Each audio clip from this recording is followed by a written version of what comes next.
Mi esposa me entregó los papeles del divorcio exigiendo la mitad de mi taller de ebanistería. Cuando acepté la separación sin pelear, intentó frenar mi producción. Durante años pensé que la paciencia era aguantar en silencio los desprecios de la persona que se supone debía acompañarte en la vida. Pensé que soportar malas caras, comentarios hirientes y exigencias absurdas era parte de estar casado. Qué equivocado estaba. A veces, la verdadera fuerza no está en aguantar el golpe, sino en tener la cabeza suficientemente fría para no reaccionar con el estómago cuando intentan acorralarte. Mi nombre es Tomás, tengo 34 años y soy ebanista. Para quienes no estén familiarizados con el término, no solo hago muebles sencillos, me dedico al diseño y fabricación de piezas de madera de alta gama a medida para clientes particulares, despachos de arquitectura y hoteles. Este taller donde estoy parado no me cayó del cielo ni fue una herencia familiar. Lo empecé hace poco más de 6 años, totalmente desde cero. Recuerdo perfectamente mis primeros pasos. Tenía 28 años. Venía de trabajar durante casi una década como ayudante y luego como oficial en otros talleres. Ahorraba hasta el último centavo que me caía en las manos. Comía de forma muy modesta, no salía de fiesta y vivía en un departamento pequeño con tal de juntar el dinero necesario para comprar mi primera sierra de mesa profesional y una canteadora usada. Me renté un local modesto en una zona industrial a las afueras de la ciudad. Las primeras semanas trabajaba 14 horas diarias, solo, con las manos llenas de astillas, raspones y polvo de madera, haciendo de todo, desde el diseño en papel, la corte de la tabla, el lijado a mano, hasta la carga y entrega de los muebles en una camioneta vieja que apenas se mantenía en pie. 2 años después de haber abierto el taller, cuando la empresa finalmente empezaba a tener clientes constantes y un flujo de dinero sano, conocí a Valeria. Ella tiene 32 años, trabaja en el área de relaciones públicas de una agencia de publicidad y es una mujer sumamente atractiva, elocuente y con una presencia que impone en cualquier lugar al que llega. Nos enamoramos rápido o, mejor dicho, yo me enamoré profundamente de la idea de construir un hogar con ella. Nos casamos al poco tiempo de noviazgo. Desde el principio, fuimos muy claros con las finanzas, o al menos eso creía yo. Nos casamos bajo el régimen de separación de bienes. El taller ya tenía 2 años registrado a mi nombre de forma legal, con su maquinaria, sus cuentas bancarias comerciales y su historial de impuestos al día. Cuando decidimos vivir juntos, acordamos que mantendríamos cuentas separadas. Yo me haría cargo del 100% de la renta de la casa, los servicios básicos, el mantenimiento del auto y las salidas a cenar, mientras que ella usaría su sueldo para sus gastos personales, su ropa y una aportación menor para la despensa del hogar. El problema comenzó cuando las aspiraciones de Valeria empezaron a chocar con la realidad de mi oficio. Al principio, a ella le parecía romántico que su esposo fuera un artesano que trabajara con las manos, pero a medida que pasaban los meses y nuestro círculo social empezó a llenarse de sus compañeros de trabajo y amigas de la agencia, gente obsesionada con las marcas, los restaurantes caros y las apariencias en redes sociales, mi trabajo empezó a causarle una vergüenza sutil pero constante. Poco a poco, los comentarios pasivo-agresivos se convirtieron en la rutina de nuestra casa. Si salíamos a una cena con sus amigas y alguien preguntaba a qué me dedicaba, Valeria intervenía rápidamente antes de que yo pudiera responder, diciendo con una risita burlona: «Ah, Tomás es carpintero. Bueno, dice que es ebanista, pero al final del día se la pasa todo el día lleno de aserrín haciendo mesas». Yo me tragaba el orgullo, sonreía de compromiso y no decía nada para evitar discutir frente a extraños. Pero la contradicción de Valeria era evidente. Por un lado, le daba vergüenza mi oficio y criticaba que yo llegara a casa cansado o con la ropa manchada de barniz después de jornadas intensas de trabajo. Pero por el otro lado, le fascinaba el dinero que mi taller generaba. A medida que mi negocio creció y empecé a contratar a 2 ayudantes y a renovar la maquinaria, mi flujo de ingresos aumentó considerablemente. Y con ese aumento, crecieron también las exigencias de Valeria. Empezó a exigir viajes internacionales 2 veces al año,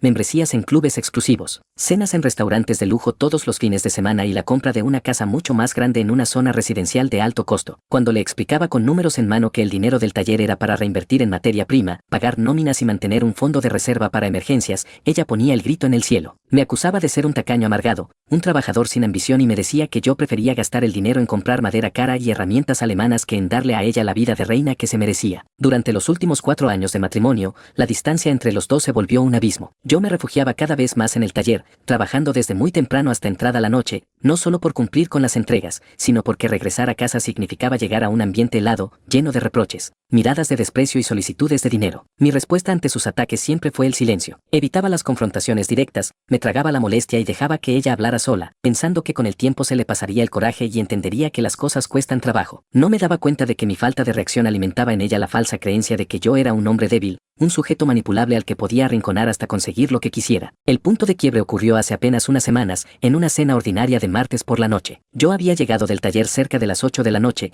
bastante cansado tras haber pasado el día completo armando una estructura grande de nogal para un cliente importante. Valeria había preparado la mesa, algo que no hacía con frecuencia, y mantenía una actitud extrañamente seria y distante. Comimos casi en silencio durante 15 minutos, hasta que ella dejó los cubiertos sobre el plato de manera seca, se levantó de la mesa y regresó desde la recámara principal sosteniendo una carpeta rígida de color azul. Dejó la carpeta sobre la mesa, justo al lado de mi plato, y me miró con una sonrisa fría, calculadora y llena de superioridad. ¿Qué es esto, Valeria? Pregunté calmado, limpiándome las manos con una servilleta. Es la demanda de divorcio, Tomás, respondió con una voz firme y ensayada, cruzándose de brazos. Esto ya no da para más. Estoy cansada de tu falta de visión, de ser la esposa de un hombre que prefiere encerrarse a lijar madera que darle a su mujer el nivel de vida que necesita. Mi abogado redactó los términos. Abrí la carpeta con la misma calma con la que reviso los planos de un mueble. Empecé a leer el documento página por página. Mi mente, habituada al orden y la estructura, fue analizando cada párrafo sin dejar que las emociones me nublaran la vista. No era una simple solicitud de divorcio, era un intento de saqueo patrimonial disfrazado de demanda legal. En el documento, el abogado de Valeria solicitaba la disolución del vínculo matrimonial, pero exigía la adjudicación del 50% del taller de ebanistería,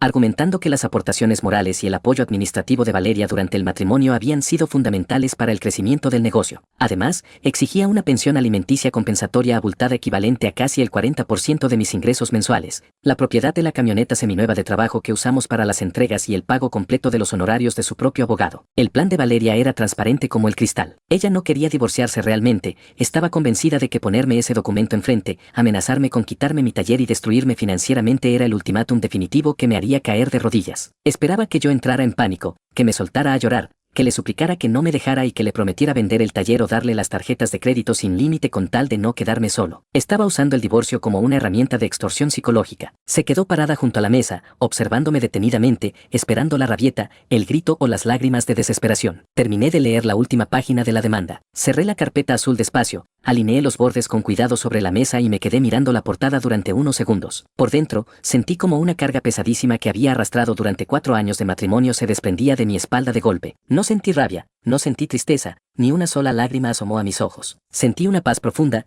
casi curativa. Me levanté de la silla, tomé la carpeta, caminé hacia mi maletín de trabajo y guardé el documento en el compartimento principal. Luego me volví a girar para mirarla de frente. «Está bien, Valeria», dije con la voz más serena y neutra que he tenido en toda mi vida. «Acepto el divorcio». La cara de Valeria cambió de forma drástica en un segundo. La sonrisa de superioridad que llevaba en el rostro se le desintegró por completo. Abrió la boca ligeramente, parpadeando varias veces, sin entender la respuesta que acababa de salir de mi boca. ¿Qué dijiste?», balbuceó, perdiendo la postura segura. «Dije que acepto la separación de forma definitiva», repetí despacio, mirándola fijamente a los ojos. «Tienes toda la razón. Este matrimonio ya no da para más y no tiene ningún sentido seguir perdiendo el tiempo. Mañana mismo le entrego estos papeles a mi abogado para que le dé trámite al proceso. Te agradezco la claridad de haberme presentado esto hoy». Valeria se quedó helada. Podía ver el shock en sus ojos, el cortocircuito mental de alguien a quien se le acaba de desplomar el guión que había ensayado durante semanas frente al espejo. «Pero, Tomás, ¿no vas a decir nada más?», preguntó con la voz temblorosa, dando un paso hacia mí. «Te estoy pidiendo el divorcio. Te estoy exigiendo la mitad de tu taller y la pensión. ¿No vas a pelear por nosotros? ¿No vas a decirme nada?». «No hay nada que pelear ni nada que decir, Valeria», le respondí con una frialdad casi quirúrgica. «Tu propuesta económica es un disparate legal porque sabes perfectamente que el taller es mío desde 2 años antes de casarnos y estamos bajo separación de bienes,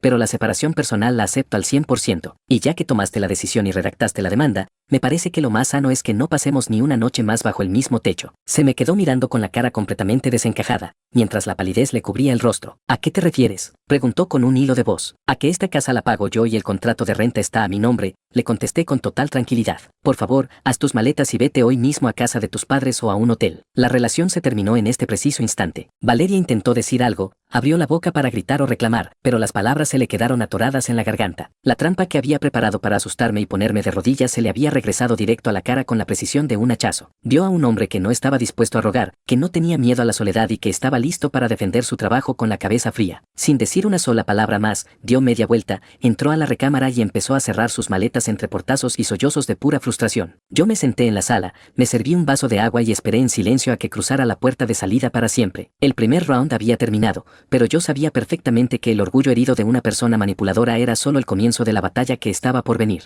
Las siguientes horas transcurrieron con una serenidad que no experimentaba desde hacía años. Al día siguiente de que Valeria empacara sus pertenencias y se marchara dando portazos, me levanté muy temprano. Me preparé una taza de café bien caliente y me puse a organizar todos los documentos del taller sobre la mesa del comedor. Mi mente funciona de una manera muy práctica y ordenada, muy parecida a la forma en que preparo las piezas de madera antes de ensamblar un mueble, midiendo cada ángulo, verificando cada corte y asegurándome de que no quede ningún margen de error que termine arruinando la estructura completa. Reuní la escritura pública de compra del terreno donde construí el local, los registros de alta ante las autoridades fiscales, la constancia de la marca registrada del taller, las pólizas de seguro de la maquinaria y los estados de cuenta bancarios desde la fundación de la empresa hasta el día de hoy. Con esa carpeta llena de evidencia impecable bajo el brazo, me dirigí a la oficina de un abogado especialista en derecho civil y familiar que me había recomendado un cliente muy apreciado. El abogado me recibió en su despacho, revisó cada una de las hojas que le entregué con una mirada minuciosa y profesional, y tras hacer un par de anotaciones en su libreta, se acomodó los anteojos y me sonrió con absoluta tranquilidad. Me explicó que la situación legal era sumamente clara a mi favor, al habernos casado bajo el régimen de separación de bienes y al haber constituido la empresa 2 años antes de la boda.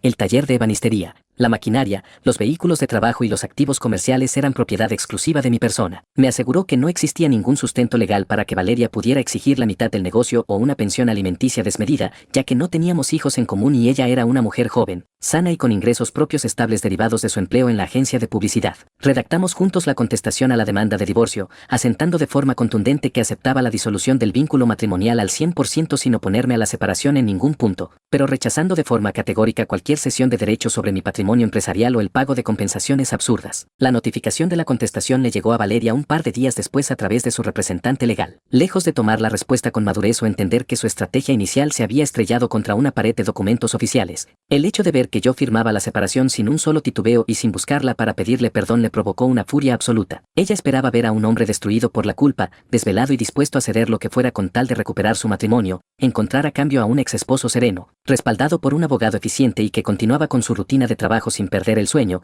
Terminó por descontrolar por completo su orgullo. Al darse cuenta de que el argumento del reclamo directo sobre el taller no tenía futuro en el juzgado, su abogado cambió de táctica rápidamente e ingresó un escrito complementario ante el juez de la causa, alegando una narrativa completamente inventada sobre el origen de los recursos de la empresa. En esta nueva versión de la demanda, Valeria admitía que el taller se había fundado 2 años antes del matrimonio, pero argumentaba que durante los 4 años de vida en común se le habían realizado mejoras de gran valor a la infraestructura del local y se había comprado maquinaria pesada de última generación utilizando, supuestamente, dinero proveniente del fondo del hogar y de sus ahorros personales. Bajo este argumento manipulado, exigía que un perito realizara un avalúo comercial del taller para entregarle a ella el 50% de la plusvalía acumulada durante el tiempo que estuvimos casados, además de solicitar un embargo precautorio sobre las cuentas comerciales del negocio para garantizar el pago de dicha cantidad. Mi abogado me llamó por teléfono para ponerme al tanto de la nueva jugada de Valeria, explicándome que se trataba de una maniobra desesperada para intentar presionar un acuerdo económico fuera de los tribunales o entorpecer el flujo de efectivo de la empresa mientras se resolvía el juicio. Sin embargo, el coraje de Valeria no se limitó al ámbito de los juzgados y los escritos legales. Pocos días después de haber ingresado su reclamo por la plusvalía del local,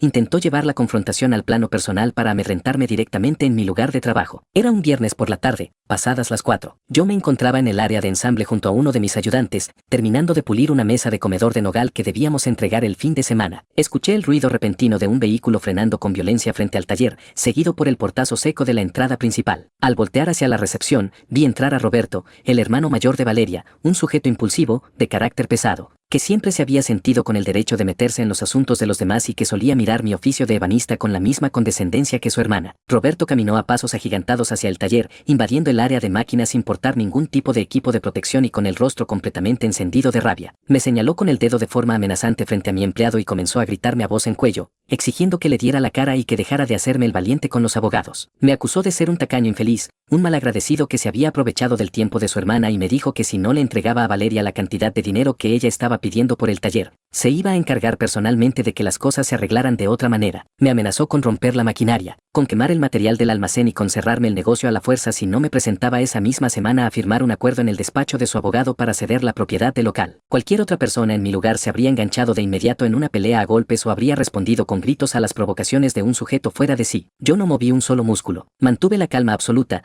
dejé la herramienta sobre la mesa de trabajo con mucho cuidado, crucé los brazos sobre el pecho y me le quedé mirando a los ojos en completo silencio mientras él desahogaba toda su furia. Lo que Roberto no tomó en cuenta en su desesperación por intimidarme fue que, unos meses atrás, por cuestiones de seguridad y prevención de robos, yo había instalado un sistema moderno de cámaras de circuito cerrado en todo el taller, con micrófonos de alta fidelidad que grababan video y audio en tiempo real directamente en la nube de la empresa. La cámara principal del área de trabajo estaba ubicada justo detrás de mi escritorio, apuntando de forma directa hacia la entrada y capturando cada uno de sus gestos, sus agresiones verbales y las amenazas explícitas de daño a la propiedad. Cuando Roberto terminó de gritar y amenazarme, esperando que yo temblara de miedo o cediera a sus chantajes, me limité a darle una respuesta sumamente seriza y pausada. Le dije de forma clara que se encontraba en una propiedad privada comercial sin autorización, que sus gritos estaban interrumpiendo el trabajo de mi personal y que le pedía por favor que se retirara de las instalaciones de forma inmediata antes de que la situación se complicara más para él. Mi absoluta falta de miedo y la frialdad de mi reacción lo tomaron completamente por sorpresa. Se quedó parado unos segundos masticando su coraje, se dio la vuelta echando pestes y salió del taller azotando la puerta de la recepción con toda la fuerza que pudo. En cuanto el auto de Roberto se alejó de la calle, no perdí un solo segundo en lamentaciones ni en enojos innecesarios. Fui directamente a la computadora de la oficina,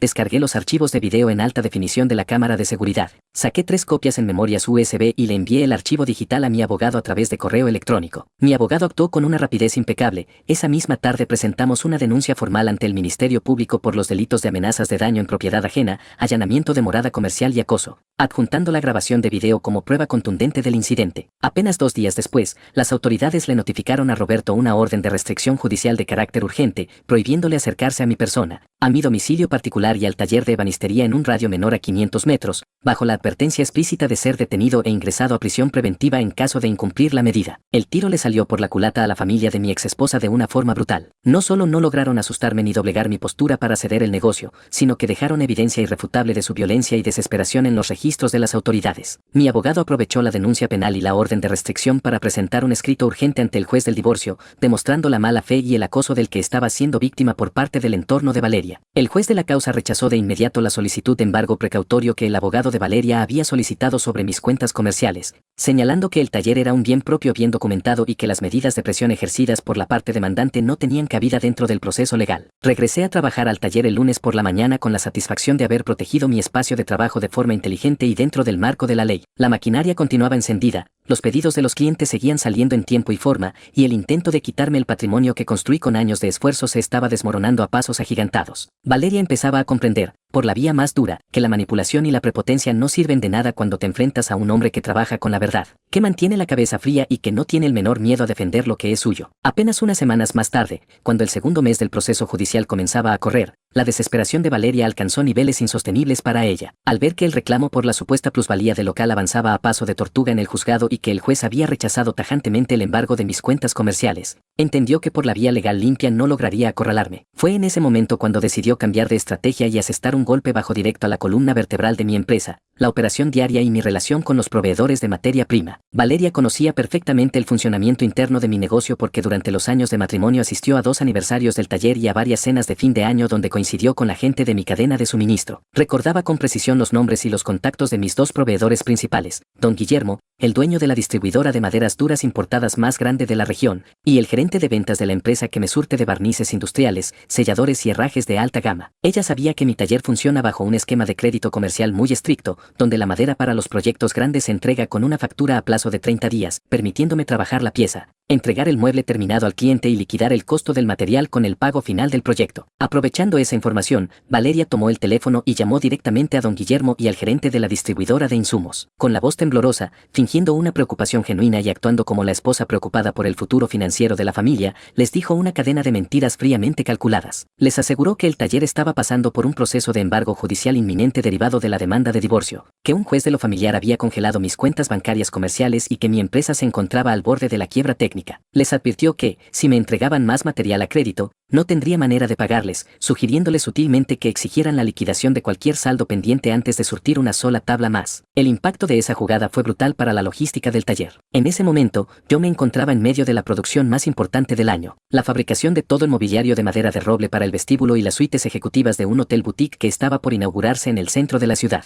El contrato con la constructora del hotel incluía una cláusula de penalización económica severa si me retrasaba más de 3 días en la fecha de entrega final, una cantidad de dinero que habría puesto en riesgo la estabilidad del taller. Cuando hablé a la maderera para coordinar el envío de los 3 últimos camiones cargados con los tablones de roble que necesitaba para terminar el proyecto, el asistente de ventas me informó de forma muy fría que el despacho de la mercancía estaba suspendido por órdenes superiores de la dirección general. Conduje de inmediato hacia las oficinas de don Guillermo para entender qué demonios estaba pasando. Al entrar a su privado, El hombre me recibió con un rostro de seria preocupación y me explicó con absoluta franqueza que Valeria lo había llamado el día anterior para ponerlo al tanto de la situación legal de mis cuentas bancarias. Me dijo que, aunque nos conocíamos desde hacía años y confiaba en mi trabajo, él no podía arriesgar decenas de miles de pesos en madera dura si existía la mínima posibilidad de que mis cuentas estuvieran congeladas o embargadas por un juez de lo familiar. Intenté explicarle verbalmente que todo era una mentira inventada por mi exesposa para arruinarme el trabajo, pero los comerciantes veteranos no se mueven por palabras ni por promesas, se mueven por documentos y garantías reales.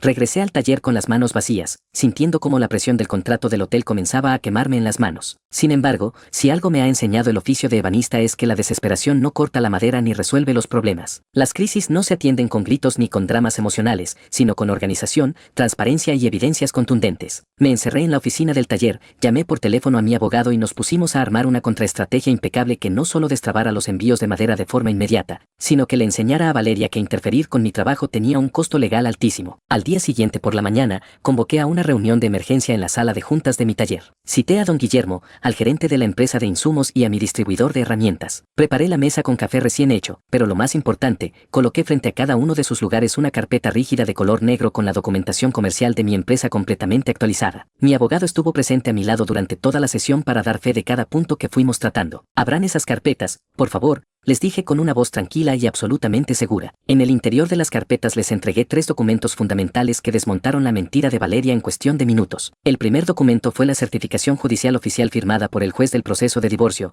donde se hacía constar de forma explícita que el taller de ebanistería no estaba sujeto a ningún tipo de embargo, congelamiento de cuentas ni medida cautelar alguna. El segundo documento fueron los estados de cuenta bancarios de la empresa del último trimestre, auditados por mi contador, donde se apreciaba un flujo de efectivo sano, liquidez inmediata para pagar a proveedores y una cuenta de reserva intacta. El tercer documento fue la copia del contrato firmado con la cadena hotelera, demostrando la entrada de capital que recibiría la empresa al momento de entregar las piezas de roble. Para terminar de blindar la confianza de los proveedores y asegurar el suministro de madera esa misma tarde, les hice una propuesta comercial irrechazable. Les firmé pagarés comerciales individuales respaldados directamente por mi cuenta personal como garantía adicional de cobro por cada embarque que llegara al taller, demostrando que estaba dispuesto a poner mi propia firma y mi responsabilidad personal por delante con tal de cumplir con los tiempos de entrega. Les expliqué con total transparencia la manipulación de la que estaba siendo objeto por parte de mi exesposa, mostrándoles cómo ella intentó usarlos como peones dentro de su estrategia de extorsión financiera. La respuesta de los comerciantes fue de un alivio absoluto. Don Guillermo cerró la carpeta, me dio una palmadita en la espalda y me dijo que le daba mucha pena haber dudado de mi palabra, pero que en el mundo de los negocios las llamadas de las exesposas suelen encender las alarmas de cualquiera. Ahí mismo, desde la mesa de juntas, tomó su teléfono celular y dio la orden a su chofer para que los camiones con el roble importado salieran de inmediato hacia mi taller.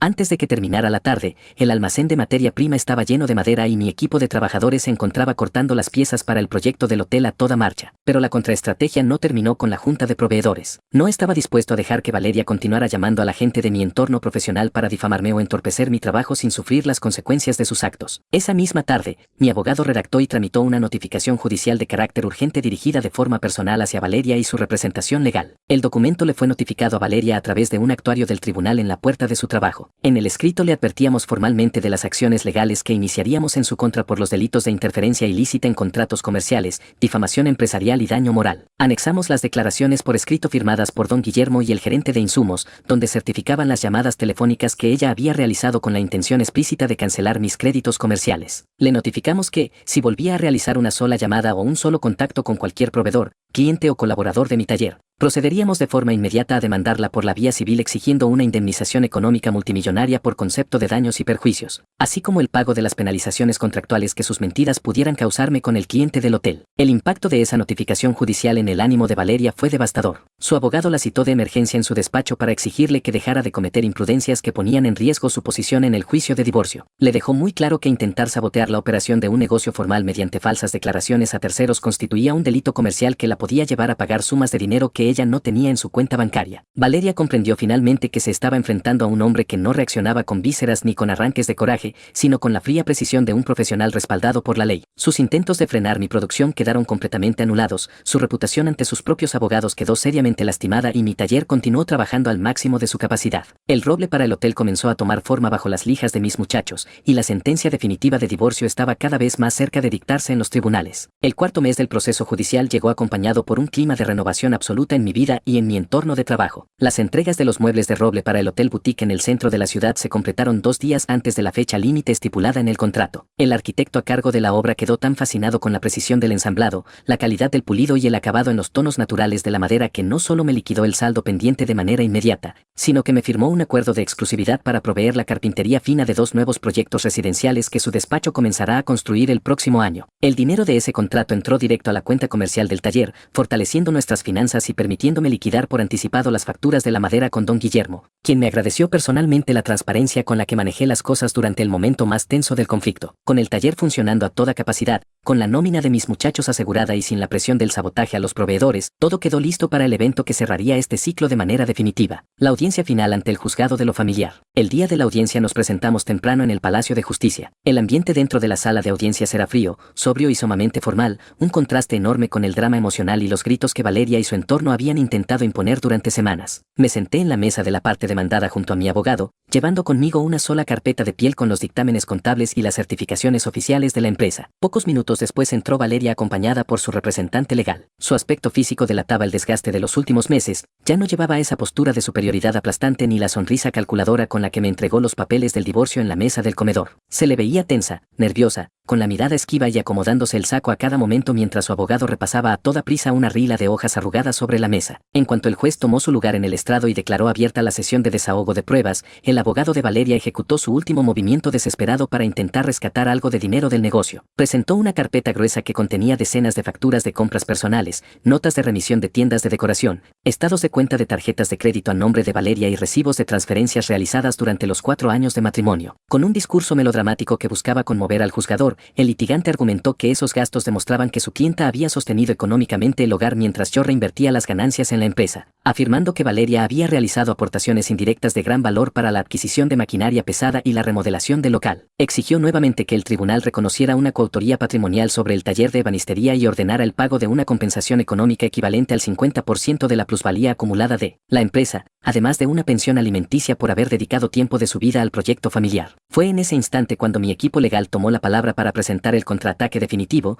desmantelando la mentira de Valeria con la contundencia de los datos duros y la contabilidad transparente. Mi abogado se levantó con absoluta parsimonia, caminó hacia el estrado y entregó al secretario de acuerdos el dictamen del peritaje contable oficial, realizado por un auditor financiero certificado e independiente designado de común acuerdo. El documento era un trabajo técnico impecable de más de 100 páginas que analizaba centavo por centavo el flujo de capital del taller desde su fundación 2 años antes de la boda hasta el día de la audiencia. El peritaje demostró 3 puntos irrefutables que no dejaron margen para la duda. En primer lugar, se comprobó mediante los registros del sistema bancario que el taller de ebanistería siempre se financió de forma autosuficiente con los ingresos generados por sus propias ventas, contratos y facturación comercial. En segundo lugar, el auditor certificó que jamás ingresó un solo peso proveniente de las cuentas personales de Valeria o de sus tarjetas de crédito a las cuentas del negocio, ni para la compra de herramientas, ni para el pago de la nómina, ni para las mejoras del local. Cada máquina alemana, cada vehículo de entregas y cada metro cuadrado de infraestructura había sido pagado con facturas emitidas por la empresa a mi nombre. En tercer lugar, se demostró que los gastos que Valeria presentó en su carpeta correspondían exclusivamente a gustos personales, ropa de marca, viajes de vacaciones y artículos de uso propio que ella decidió adquirir por su cuenta, sin que existiera un solo documento que los vinculara con la operación o la plusvalía del taller de muebles. Mi abogado miró al juez y cerró la exposición de pruebas con una intervención limpia y contundente. Su señoría, la parte demandante pretende convertir el régimen de separación de bienes en una herramienta de despojo patrimonial. El taller de ebanistería es un bien propio, constituido 2 años antes del matrimonio,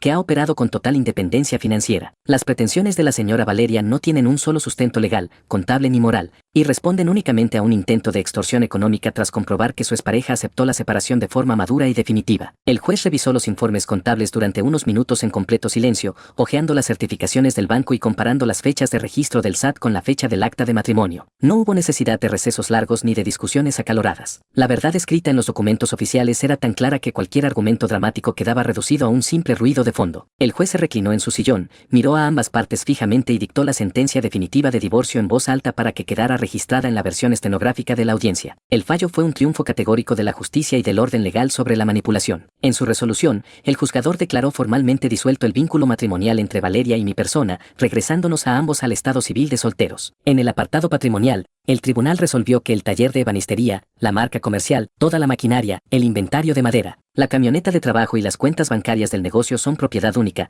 exclusiva e indivisible de Tomás al 100%, por haberse constituido con anterioridad al matrimonio y bajo el régimen de separación de bienes, libre de cualquier reclamo de plusvalía o compensación. El juez rechazó de manera absoluta la solicitud de pensión alimenticia compensatoria planteada por Valeria, determinando que ella es una persona joven, profesionalmente capacitada y con ingresos propios suficientes para valerse por sí misma. Lo único que se le otorgó a Valeria fue la división equitativa de algunos muebles menores y electrodomésticos que habíamos comprado en conjunto para la casa en renta, fijando una cantidad mínima y justa por concepto de liquidación de menaje de casa que se cubrió con un cheque de caja entregado en ese mismo acto. Cuando el juez dio por concluida la audiencia y levantó la sesión, la cara de Valeria era el reflejo exacto de la derrota absoluta. Se quedó sentada en su lugar con la mirada perdida en la mesa de madera, incapaz de asimilar que la estrategia con la que pretendía asustarme, quitarme la mitad de mi patrimonio y asegurar su nivel de vida se había desmoronado por completo ante la ley. Su abogado recogió sus carpetas con un gesto de profunda molestia, le dirigió un par de palabras secas sobre la liquidación de sus honorarios y salió de la sala sin esperarla. Las semanas posteriores a la sentencia trajeron consigo el desenlace lógico para cada una de las partes. Para Valeria, las consecuencias de su arrogancia y de su intento de chantaje fueron devastadoras en el plano personal y financiero. El escándalo que armó para intentar arruinarme terminó por volverse en su contra dentro de su propio círculo cercano. Su familia se enteró de la verdad completa cuando la orden de restricción penal contra su hermano y las notificaciones judiciales por difamación comercial salieron a la luz, dejando en evidencia que ella había mentido a todos sobre la situación del taller para justificar su ambición. Perdió el respaldo incondicional de sus padres, destruyó la relación con sus allegados por haber involucrado a su hermano en un delito de amenazas y quedó cargando con una deuda enorme por los honorarios del despacho de abogados que contrató para llevar un juicio que perdió en todas sus líneas. Tuvo que mudarse a un departamento modesto bastante alejado de la zona residencial a la que aspiraba y ajustar su presupuesto de manera drástica al sueldo de su empleo en la agencia. Por mi parte, regresar al taller al día siguiente de la sentencia fue una de las experiencias más gratificantes de mi vida. Crucé la puerta de la recepción,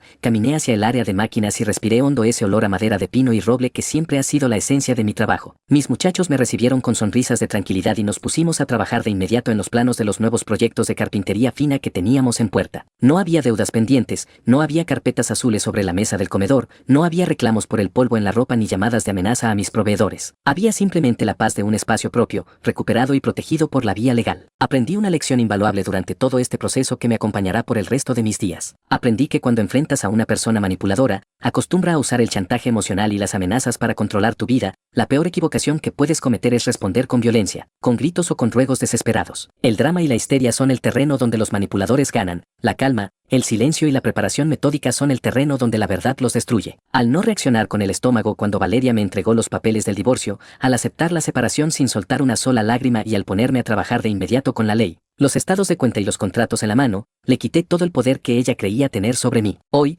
mientras me encuentro sentado en mi escritorio de roble escribiendo estas últimas líneas para la comunidad de Reddit, contemplo a través de la ventana de mi oficina cómo mis ayudantes cargan un nuevo pedido de muebles en la camioneta del taller. La empresa sigue creciendo, mi salud mental está completamente restaurada y he vuelto a disfrutar de las cosas sencillas de la vida, de una taza de café caliente por las mañanas, de una tarde de trabajo sin interrupciones y de la libertad absoluta de saber que el patrimonio que construí con el sudor de mi frente está 100% a salvo. Para cualquiera que esté pasando por una situación similar de extorsión o abuso por parte de una pareja que intenta arrebatarle su trabajo, les dejo este consejo sincero: mantengan la cabeza fría, dejen que la otra persona gaste su furia en el aire y apoyarse siempre en la ley, en los documentos reales y en la verdad. No hay mejor victoria que ver cómo las trampas de los demás se derrumban solas mientras tú sigues adelante con la dignidad intacta y la paz recuperada. Muchas gracias a todos por leerme y por acompañarme en este capítulo de mi vida.